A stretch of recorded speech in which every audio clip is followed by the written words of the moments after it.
Hello and welcome to Weekly Talks with Aiden. Elias. Today we'll be talking about speech team and we have a special guest if you would like to introduce yourself. Yes, I'm Caroline Gomes, and I have been speech team captain here at the Sandwich High School speech team. Okay, so we'll be starting off by asking you some questions. Uh, how long have you been in speech team for? I started speech my sophomore year in high school, so this is my third year doing it. What made you want to do speech team? So I've always been a very talkative person, and I always was getting in trouble when I was younger because I was always interrupting the class with my talking. And so when I heard that there was a club or a team on the high school that like I could actually just talk for fun, I was like, heck yeah, I'm gonna do that. So I joined my sophomore year because I heard about it my freshman year, and that's how. And what event have you done this year? So this year I was in two events: DDA, which is dramatic duet acting. So that's an event where you are basically performing a skit with someone else for 8 minutes. And then I was also a part of DEC, which is rhetorical declamation, and that is an 8-minute TED talk that you perform for an audience. Is that just one of the events? Or? Yeah. So there are 14 events for speech. Yeah, there are a lot. So I only did two. I was double entered, but you can do funny events, you can do serious ones that you have to write your own. There's a radio event, which is you pretending to be a radio announcer. Like, there's a lot. Yeah. Sounds fun. Mm-hmm. You went to state this year. Mm-hmm. Tell us about that. So yeah, I just got back this past Sunday from state. And that was just like a whole wild ride. I started out my season pretty confident in my ability to do good this season, but I didn't think I would make it to state or anything like that.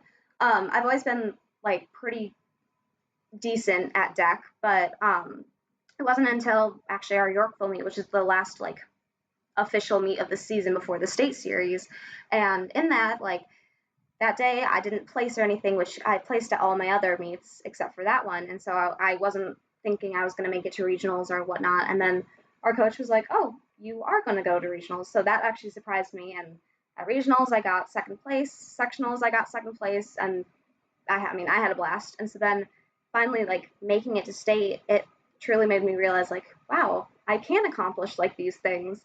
And so that was really fun. And like, it's a whole different world. For speech team, it's kind of funny because like it's a bunch of high schoolers all dressed up in like very business attire, and so like you walk in and like you see all of these kids, and like there were hundreds of kids at state that were all dressed in like suits and like pencil skirts and whatnot, and they're all just like, you can tell everyone's very relieved to be there because it's that kind of thing where like you made it, like you can't go any further than this, like you accomplished the top in the state, like you are the top 18 in the state to make it to speech. And so like that was just like kind of really eye-opening for me because I was like, wow, I really accomplished that. Yeah, it's really cool, man. Now what would you say to others, like incoming freshmen and sophomores and stuff, who are thinking about joining speech team? Yeah, that's a good one. So as a captain, I've tried for years to get kids to join.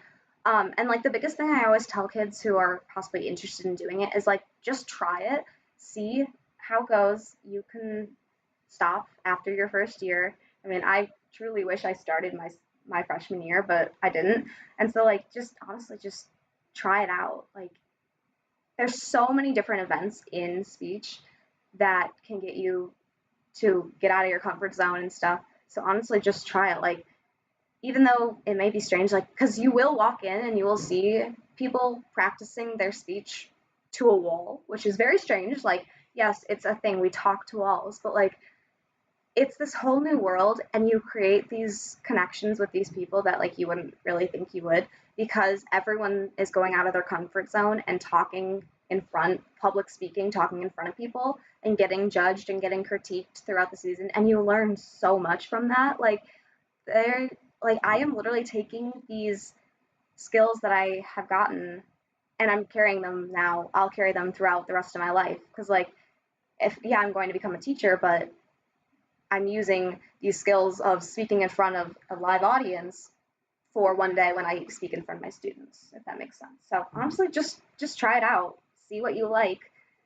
I mean, especially like if you're nervous normally speaking in front of people on like a stage or anything, just like there's certain events that you don't have to speak in front of them, like radio, for instance. You don't even see your judge at all. You're in a room like separate usually, or you're facing a wall, and they don't even see you because they're not supposed to see your face. So like, just do what is most comfortable to you. Yeah. So on your first 2 years, Mhm. have you ever had stage fright? Well, Yeah. So I mean, I was very much a outgoing kid and whatnot growing up.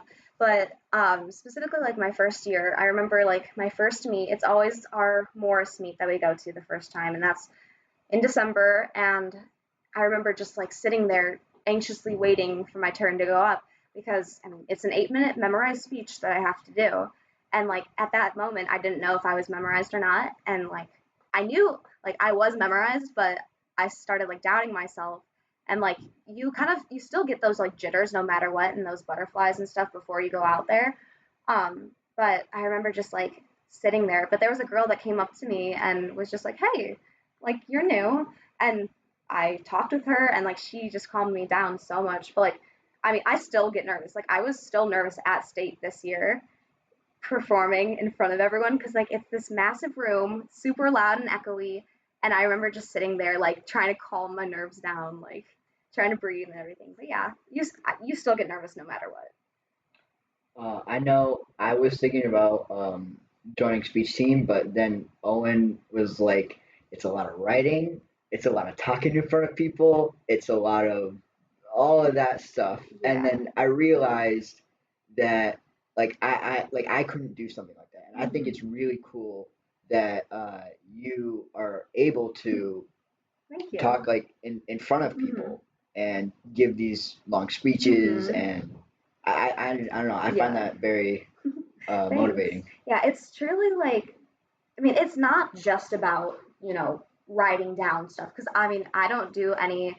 since there are 14 events, you can do writing events where you make your own speech and you can perform that, but like for mine, they've already been written and then so that one's deck, but then DDA, I'm performing with a partner and we're performing like a little skit like I would like on stage. It's like a tiny little play for everyone to watch and it's dramatic. It was actually about Alzheimer's. And so like you get to like use these different like acting skills that you wouldn't typically use on stage because you're in a more intimate connection with the people in front of you. And so, I mean, it's so much more than just like talking in front of people because like you can be acting, you can do so much, and it's really fun. who was your partner? Delia Oberhart was my partner for DDA. Last year I was also in DDA, and I had Jazz Kubis a part of that. And last year's was my first year doing DDA, and it was very interesting because like I had to really learn how to express my emotions, but like inwardly because I'm a very like outward person, and so like all my emotion I show on my face, but like I had to be a lot more like subtle with it so it wouldn't be too dramatic because that's the kind of thing like judges will tell you like don't be too dramatic, don't spot like don't talk too loud, don't talk too fast. Like they critique every little thing about your like speaking pattern. And that's kind of like the one thing that I think a lot of people don't necessarily like about speech is that you do get critiqued so much, but it helps you in the long run. Like if I were to like do this podcast right now, like 3 years ago, I would probably be talking super fast. I wouldn't like have clear diction. Like you would have no idea what I was saying. And so, yeah. Have you ever found out what place you got during state? Yes. So I got 16th place out of 18. But honestly, like I'm not even upset about it because the fact that I made it to state is such an accomplishment for me. Um, my sophomore year, my first year, I got regional champion in deck. But that was like the last time I placed in a state series. And so, like, the fact that I was able to accomplish making it to state is something that I will just like forever hold to myself. And so, yeah. especially on your senior year. Yes, that was a big thing. Surprisingly, I didn't cry about it. Like, usually I'm like one to cry about, it being my senior year and this and that. But like, I felt very just calm about it going into it. Like, state usually you would think would be like super high, like stakes, everyone's super nervous. But like, honestly, that felt like the easiest competition I'd ever gone to because like everyone was already there. Like, you already made it to like the top. Like, there's nowhere else you can go because they don't have nationals or anything for speech. So like the fact that I was there and like I was able to have so much more fun than I had at like any of my other meets because I already knew what I was doing and I already knew my accomplishment. And you had mentioned speech team is like it's kind of like a play, right? Yeah, a little bit sometimes. So that reminds me. Are you in the musical? Yes, so I am playing Hope Harcourt in the spring musical Anything Goes, and I'm also the Torch, which is like the student leader for the musical department. So yeah, it's going really well. We open in less than a month, so it's been exciting to get used to it all, and yeah, I enjoy it a lot. Would you say speech team helps you with the play and the musical? For sure, yes. Because it's kind of different in a way of like you're on a bigger stage and so people can't see maybe your faces as much, so like you do have to kind of over exaggerate with your expressions and stuff, but like honestly just the tone, my tone has changed so much. And like, yeah, you have a microphone when you're on stage but you still have to project no matter what because you're on stage with a bunch of people and like there's like lights in front of you so you don't really see the audience but you still know that they're there.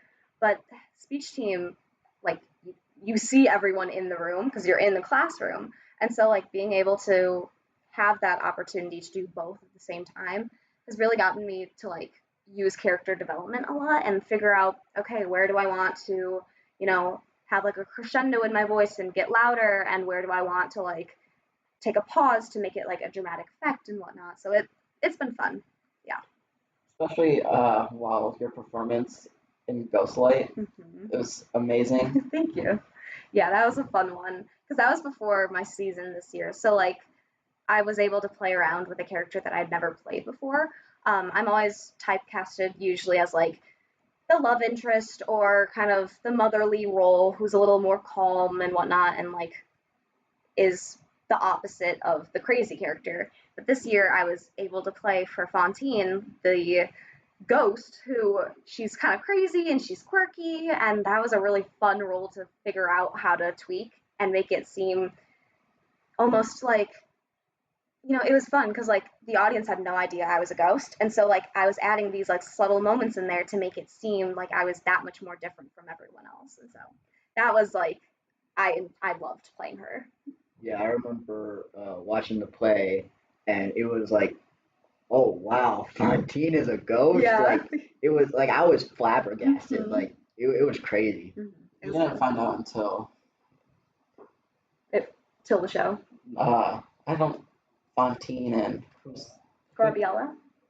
who did Ava? Oh, Ava. She played Clovis. Clovis was also a ghost. Yeah, you didn't know they were a ghost until they Really? both bumped into each other. Oh, yep. Yeah. That was the biggest thing. Yeah, like because we were the only two that could necessarily see each other except for Garbiella. So like we made it a thing to where we can interact, but no one else was interacting with me, which was really fun because like they had to act as if they couldn't see me at all, but like in real life they could. So that was a really fun, exciting role to play.